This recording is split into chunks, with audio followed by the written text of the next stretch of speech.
Good morning, children. Welcome back to the class. Students, in the previous video, when we go through, we might understand that the development of male gametophyte was discussed. On the continuation, we start today with the female reproductive part of a flower called gynoecium. Gynoecium represents the male reproductive part of the flower. The word gynoecium represents one or more pistils of a flower. The word pistil, which refers to the ovary, style, and stigma. A pistil is derived from a carpel. The word ovary represents that part which contains the ovule. Stigma, which serves as a landing platform for pollen grains. The style is an elongated, slender part which beneath the stigma.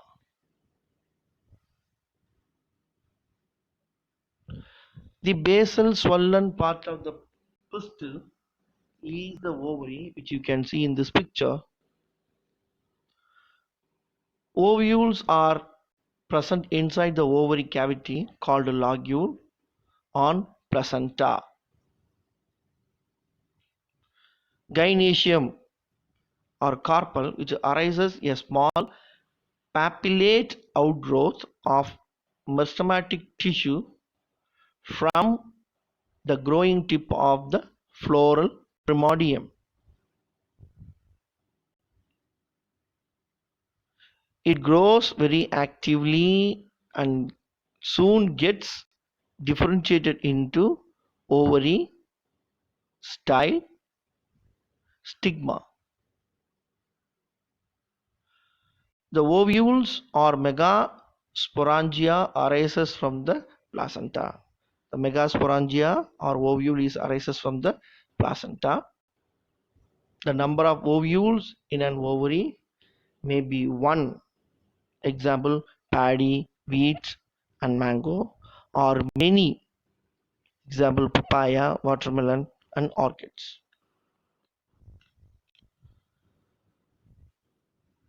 Let us continue with structure of ovule, megasporangium. Structure of ovule or megasporangium. Mega, large.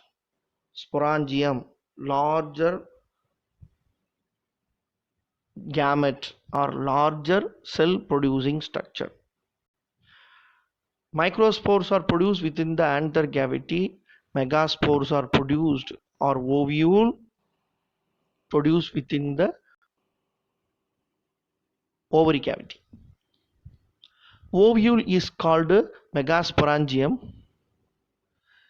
Each megasporangium, if you observe, it is protected by integuments. Ovule is called a megasporangium and it is protected by integuments. Integuments may be one or two coverings. And mature ovule consists of a stalk.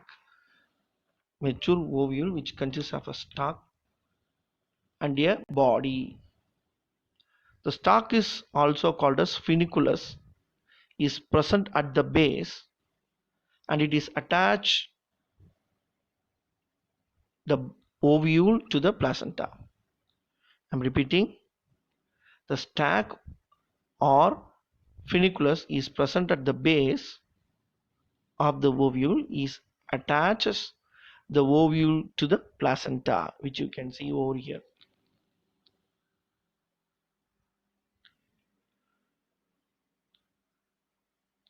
The point of the attachment of funicle to the body of ovule is known as hilum. The point of attachment of funicle to the body of the ovule is called hilum. It represents the junction between the ovary and the funicle. Generally, ovule is an inverted. The funicle is adnate to the body of the ovule. Adnate means closer.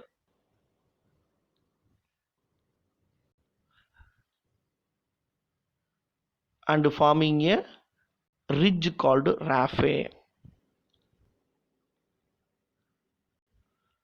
The body of the ovule is forming. The body of the ovule is made up of central mass of parenchymatous tissue called nucellus, which serves the reserve food material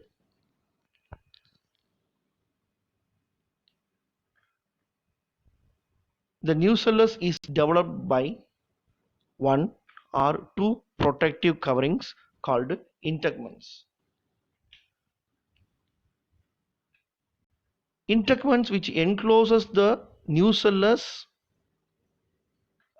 completely except at the top, which you can see.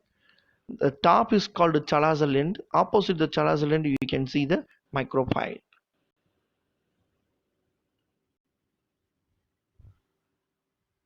In the top, where the integuments is free and forms a pore called as micropyle. An ovule may have one or two integuments. If one integument, it is called unitegmic. If it is two integument, it is called bitegmic ovule. The basal region of the body of the ovule,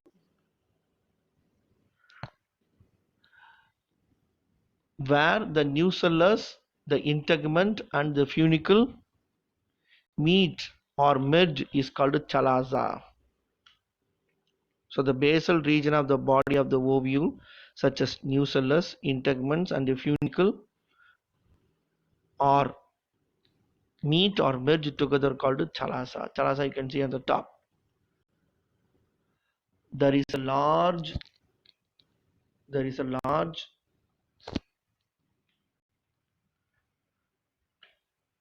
oval sac-like structure in the nucellus towards a micropyle. Towards a micropyle is called as what? Embryo sac.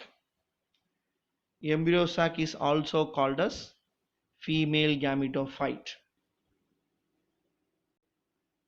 It develops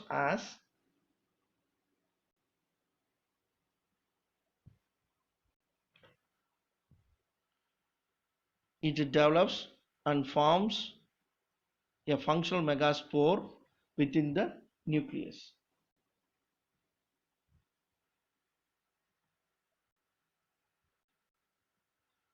In some species,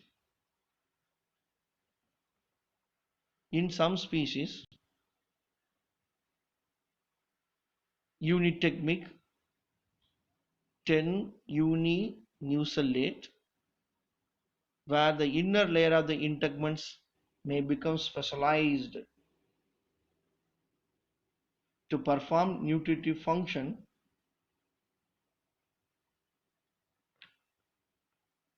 for the embryo is called endothelium or integumentary tapetum. I'm repeating, in some species, the inner layer of the integument become specialized to perform nutritive function, for the embryo is called as endothelium or integumentary tapetum, which is commonly seen in the family called Asteraceae. There are two types of ovules.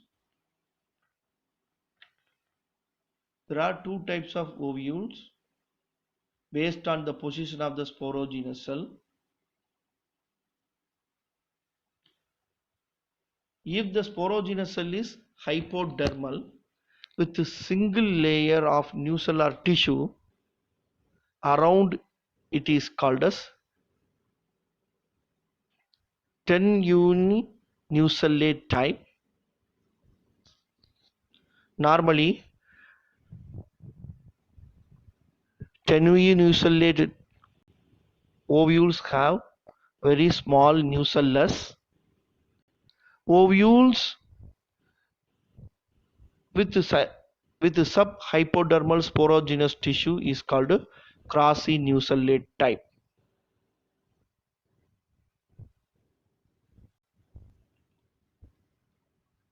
So there are two types of ovule based on the position of the sporogenous cell. The first one is called tenuinucellate type. As I told earlier, if the sporogenous cells is hypodermal with a single layer of nucellar tissue around, it is called as tenuinucellate type. Normally, these type of ovules have very small nucellus. Quasi-nucellate type ovules which are hypodermal, ovules with subhypodermal sporogenous cells is called quasi-nucellate type. This type of ovules have fairly large nucellus. The next is hypostay and epistay. Children, now you can see the two types of ovule based on the position of sporogenous tissue. One is tenuinucellate and quasi-nucellate.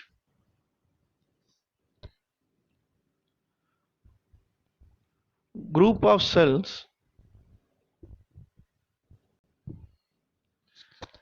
which found at the base of the ovule between the chalaza and embryo sac is called hypostay. A group of cells which you found at the base of the ovule between the chalaza and embryo sac is called hypostay. Hypostay is very clearly visible. And the next one, epistay. It is thick-walled cells found above the micropylar end above the embryo sac is called epistay. In this picture where epistay and hypostay is visible. Dear children, in this video the structure of embryo sac was explained.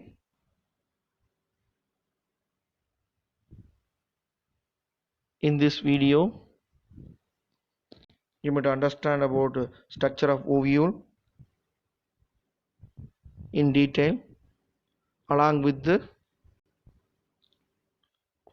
nature of the sporogenous tissue based on its position, how the ovules are divided into two types. Go through the video. Thank you.